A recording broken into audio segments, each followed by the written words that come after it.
Okay, are we live? Yes, we are.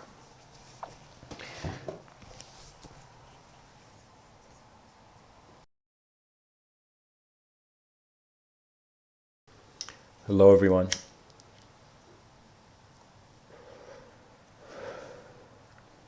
Welcome to tonight's episode.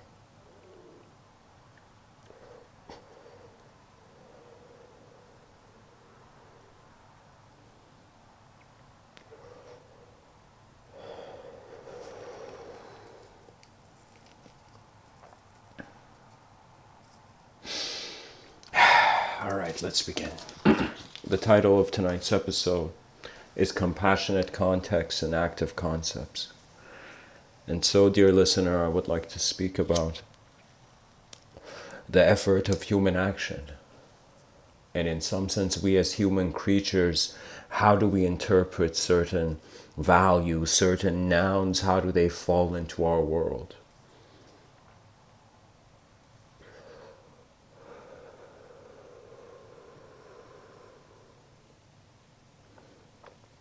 You see, I find compassion to be more like the context, a resolution to the context of existence, you know? And let me start it with this way. You see the relationship that a concept has to its context. In some sense, I find that the direct experience of man and its playground, which is existence. So in some sense, the experiencer is the concept, and in some sense, the existence that this experiencer experiences is the context. And so I have recognized compassion is not per se helpful for the concept.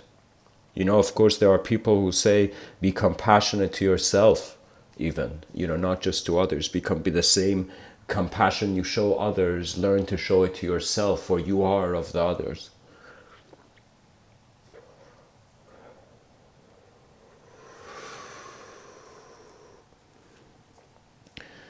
Compassion is, you can say, a state of being, and it is an openness.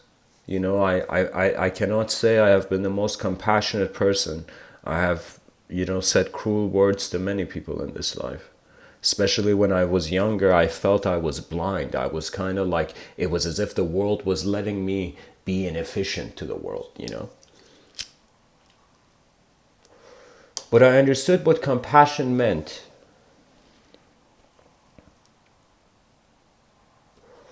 when I realized what suffering meant. And most people, they see the idea of compassion, they just think Dalai Lama says compassion, you know, Gandhi says compassion, non-violence, and that's it. You know, it is not. Compassion is a secret key to a locked door behind your eyes.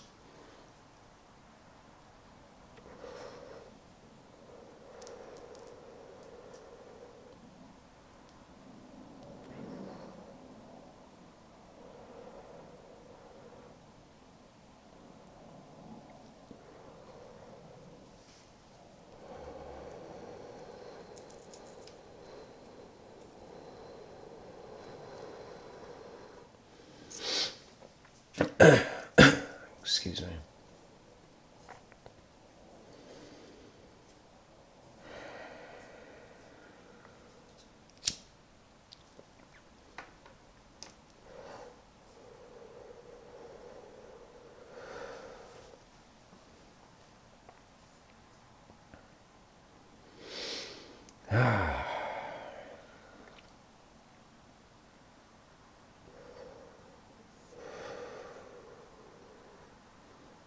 The concept changes. This is something that will liberate the individual. Your suffering, it feels bad to you simply because you don't realize even the bad changes. It's not just the good. Good doesn't just turn into bad. Bad turns into good. It's like they have no choice. You know, there are civilizations which are cruel, and there are civilizations which are peaceful, and there are civilizations that are beyond both because they realize the value of existence is in how the experience moves on the surface of this planet. We must care for the journey of all beings. And where they are journeying to, it is unknown. This is why compassion becomes that playful stare at a bewildered cosmos.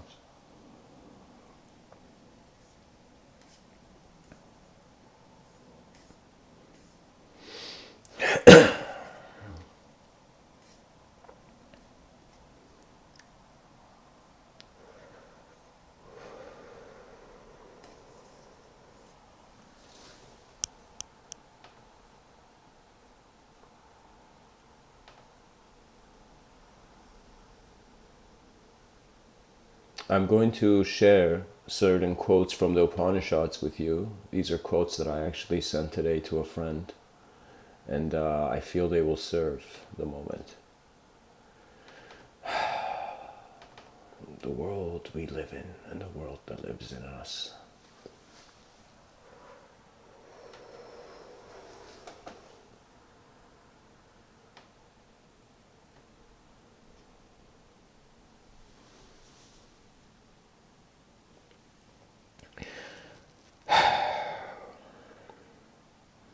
Sorry guys, I'm stalling simply because I'm wondering about the direction. I tend to get an intuitive impulse usually. I want you to imagine an actor on a film set. That actor realizes there is a moment. There's a moment it needs to exist in a certain way. The actor has its subtext. It brings with it the worlds that are familiar to it. In some sense, you are in a world before you actually open your front door, you know?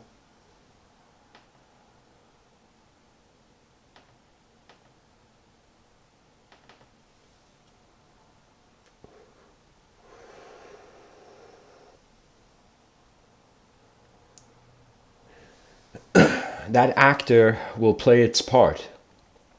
And the decision of its value per se may not come from the actor. The actor may have to repeat the moment, the lifetime, many times.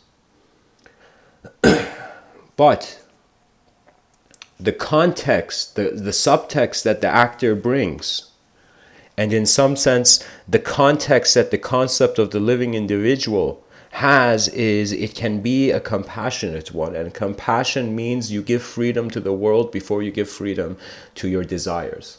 Because sometimes our desires can be, or you can, the way I speak about desire and fear is that they're two sides of the same coin. You fear something because you desire something, and that is why you fear something.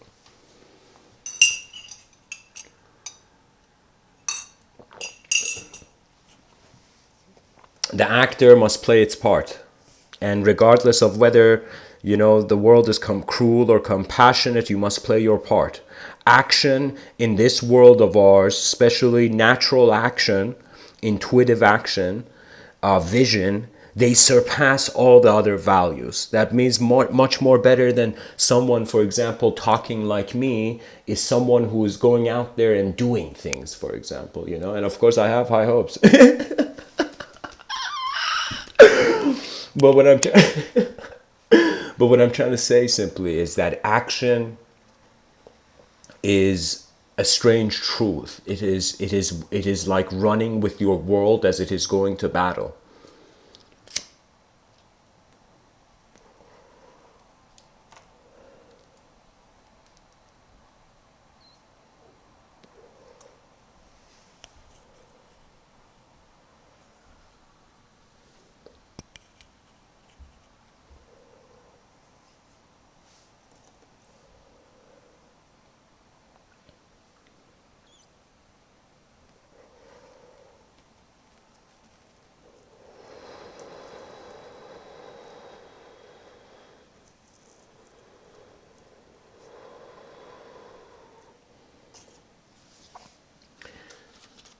There is a quote from I don't know if I can pronounce this properly, Jesus. Bhadaranayake Upanishad. Brandaranyaka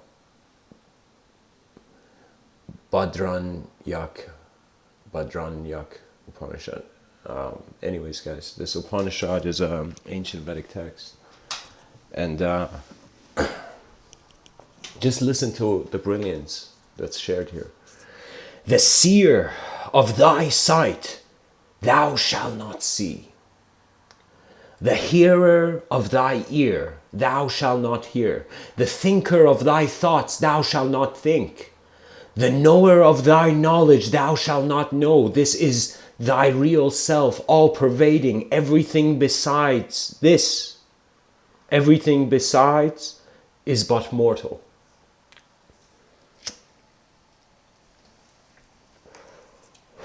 That means we are creatures in which an appearance of our transitions. And so I always think that now the world is sometimes my mind plays around with opposites. And what that means is right now, every person on this planet, most of them, they feel their physical body is temporary.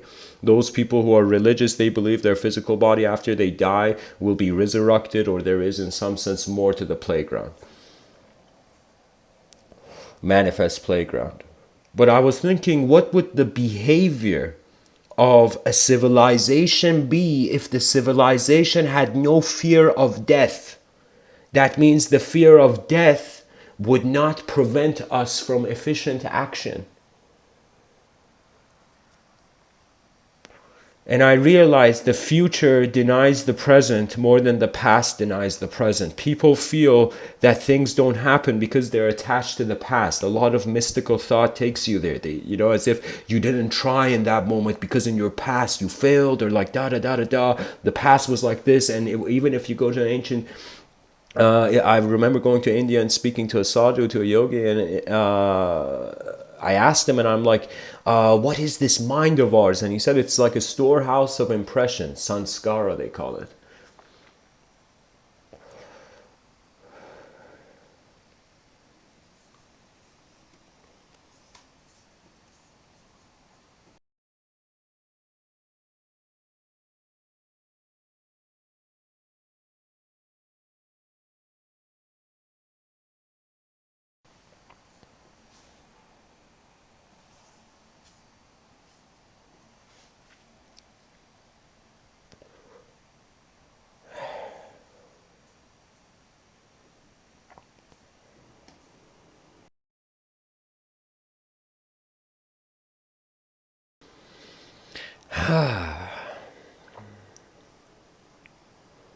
It is the future that shapes the actions that we value and the actions that are possible. You, dear human being, the solution to many of your major problems, or let me say it like this, let me speak not too bold, let me say it like this, that find a moment in your life where you sit down still and silent. You're not sitting with others, you're not sitting with other people, you're sitting with your world.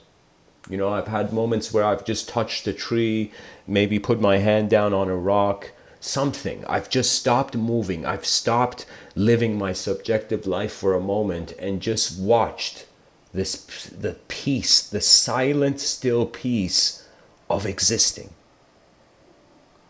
And when there is no fear upon your existence from your experience, there comes a strange compassion. And this compassion is not a weak compassion. It's not a compassion that pities the world and wants to love it. It is a compassion that realizes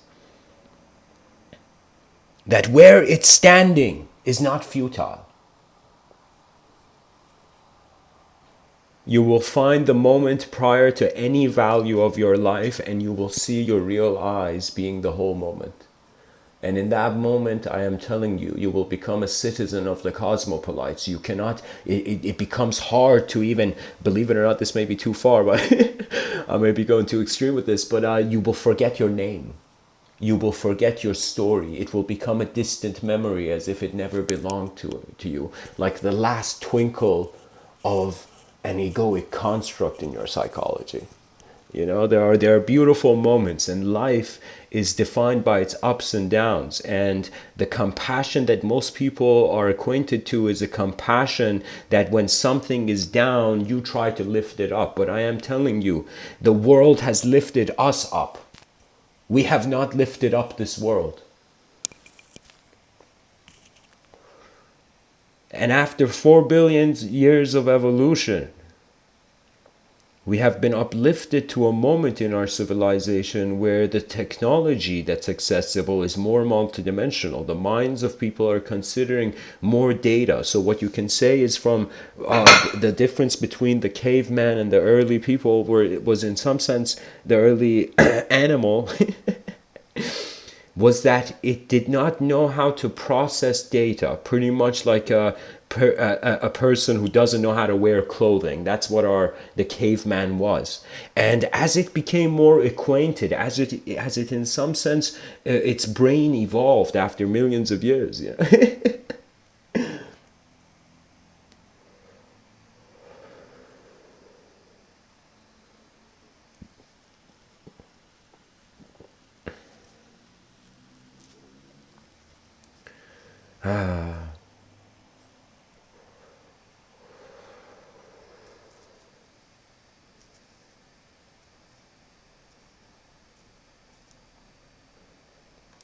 The moments that I have felt true compassion were moments that I felt I was not a slave to the future. Anytime you feel you're a slave to the future, your psychology will rationalize ignorance. And it's because of the fear of survival. We're trying to survive as temporary bewildered animals rather than realizing there is a mind here. There is a mind here that does not need to fear itself. You know, let me tell you the biggest reason why the intelligence of many people is not accessible to them. They fear their mind. They fear their true self. They feel they will be roasted in this world of ours if they do not play with the program. And in some sense, I cannot say, I'm not telling people don't take life seriously, but I'm telling you don't take it so seriously that you can't get out of it. Don't take it so seriously that you do not see other options in your life.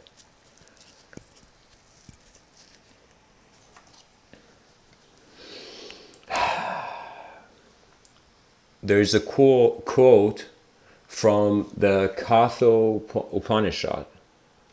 Sorry, not Katha Upanishad. Panchadasi.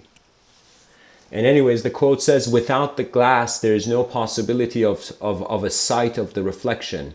Whence then could there be any possibility of the knowledge of name and forms without assuming that which is existence, consciousness, and bliss?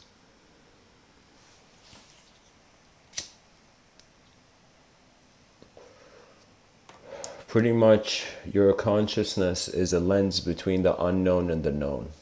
Knowledge cannot be present without an awareness to it. And awareness cannot be present without there being a form to be aware it is awareness. That means the evolution of disembodied beings and the evolution of an embodied being is very different.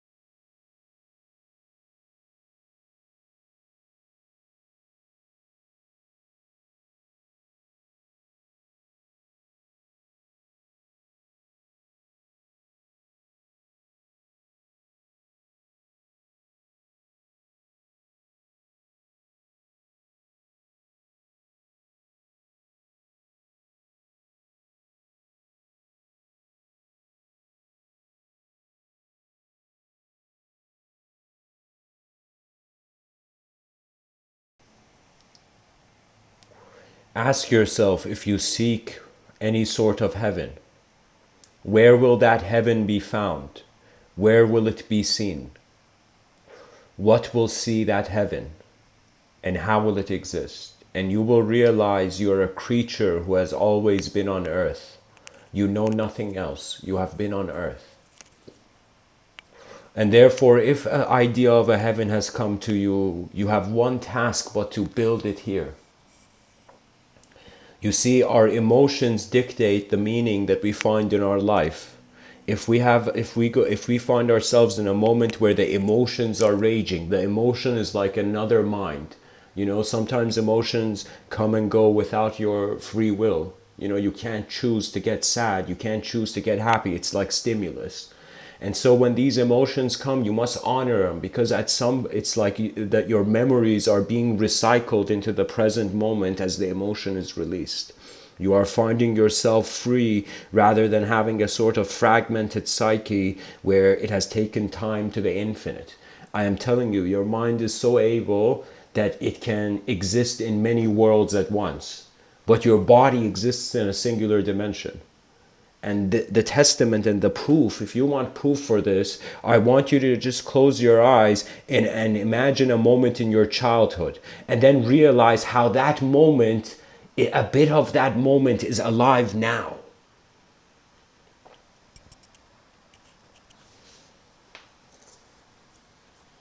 Panjadasi says that is the real witness, all consciousness who unites in one grasp, the actor, act, and the variety of objects apart one from the other. I see, hear, smell, taste, and touch. In this form does the witness unite all in one continuous consciousness, even like the lamp suspended in a theater. The lamp in the theater takes in the master, the audience, the actors, and all, without distinction in one sweep of light, and continues to shed the same light even when all these are not there. That is the true nature of the presence. Regardless of the condition, it's unconditionally here. That means nobody can tell existence not to exist. Nature moves at its own pace. And when man forgets nature, he tries to escape into the unnatural. And when he escapes into the unnatural, the world is so lifeless that he yearns for his natural self. We are changing beings, therefore we can never know our value. Wherever your attention goes, that's where you will find your value.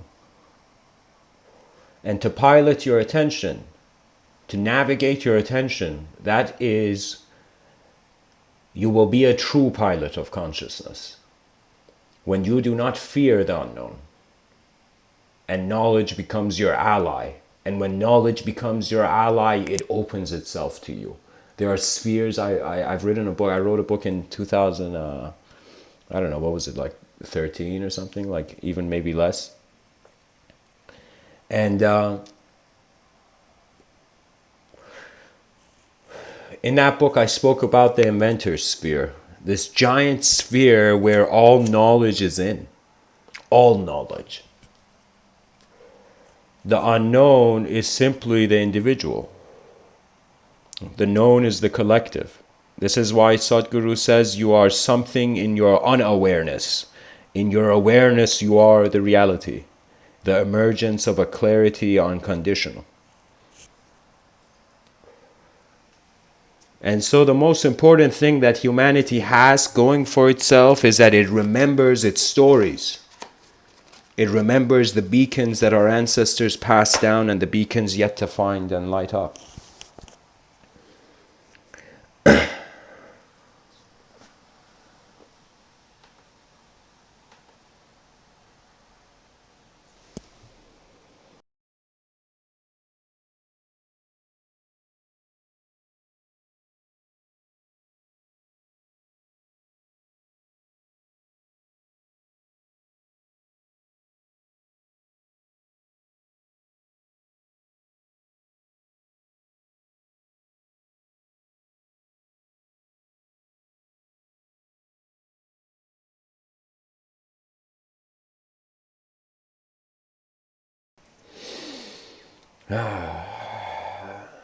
The world we live in and the world that lives in us.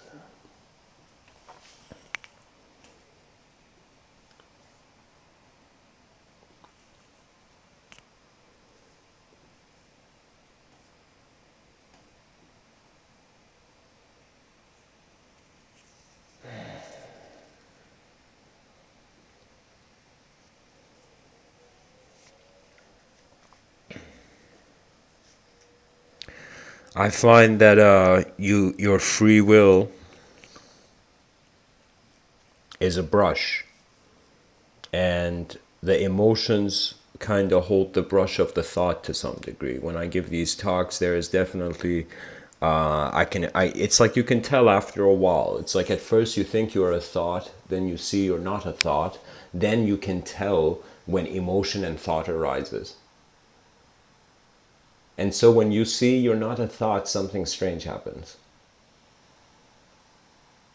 Behind your eyes, you have given freedom to the self.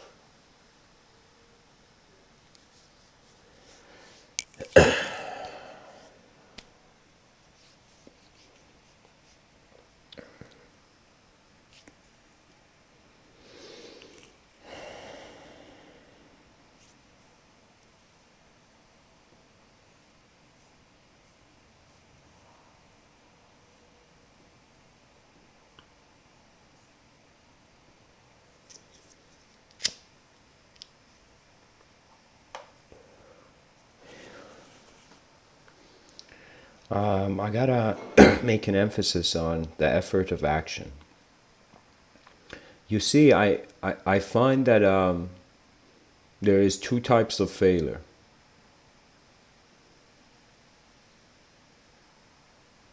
The failure that never saw it coming, and the failure that saw it coming and didn't do anything about it.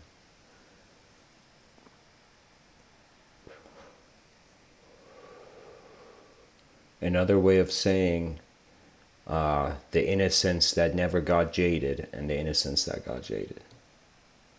That's like the cycle of the mature soul.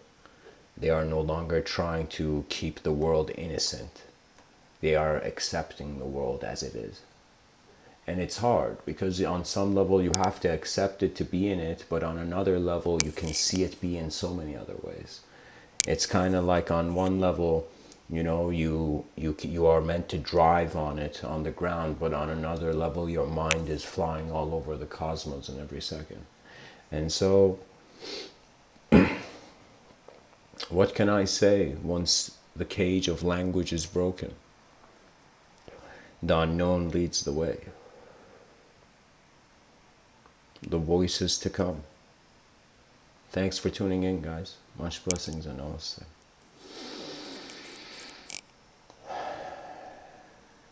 Endlessly endure in the clarity of your true nature.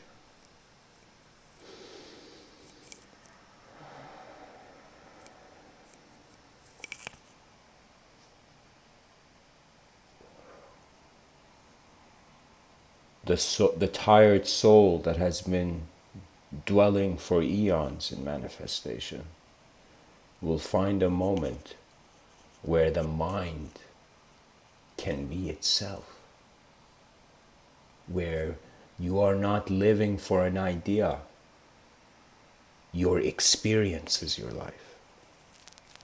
And there is great bliss and control, because anytime you define yourself by the future, you will feel out of control. That's why nervousness arises, because you feel you will lose the control of the reality.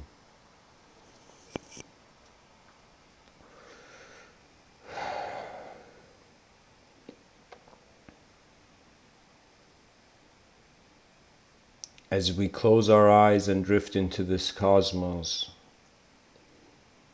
the eyes of the life of the world have always been open. Smile at the magnificent existence that has come to walk by your side.